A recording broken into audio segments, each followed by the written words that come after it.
আমরা আশাবাদী যে হামজা খেলা হিসাবে আমরা জানি সেই দলীয় খেলা হামজা যদিও একা কিছু করতে পারে তারপরেও দেখা দেয়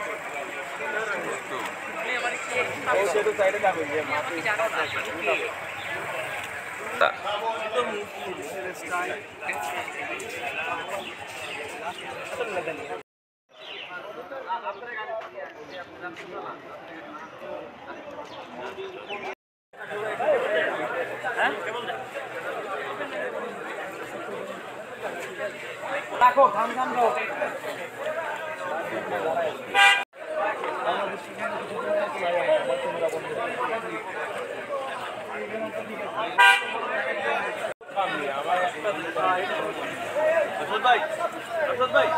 আপনার এই মুভমেন্টে সবচেয়ে ট্রেন্ডিং একটা ফুটবলার। ওনার সবচেয়ে বড় বিষয় সিলেটের হবিগঞ্জে ওনার বাসা, ওনার মা সিলেটি।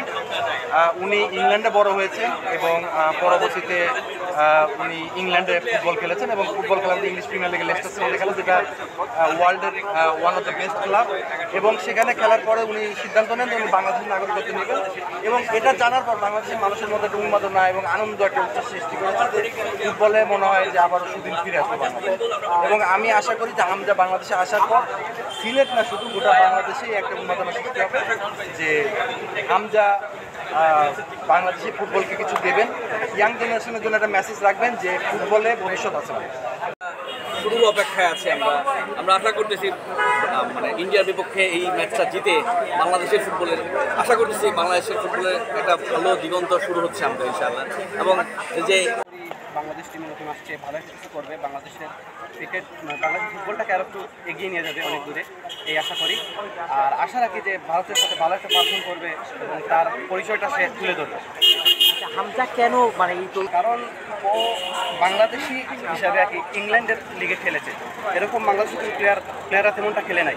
আর বাংলাদেশের মধ্যে, বাংলাদেশ না বলতে ওয়ার্ল্ডের মধ্যে কি ইংল্যান্ড লিগ, ওইগুলো স্প্যানিশ লিগ যেগুলো আছে ওইগুলো মানে মানুষ বেশি দেখে, যা বাংলাদেশের খেলা তেমনটা দেখা মানুষ তেমন দেখে না। যেহেতু হামজা চৌধুরী আসছে তার সুফলে হয়তো মানুষরা বেশি বেশি করে বাংলাদেশের খেলাটা দেখবে, আরও অনেক তরুণরা উৎসাহিত হবে এবং বাংলাদেশের খেলাটা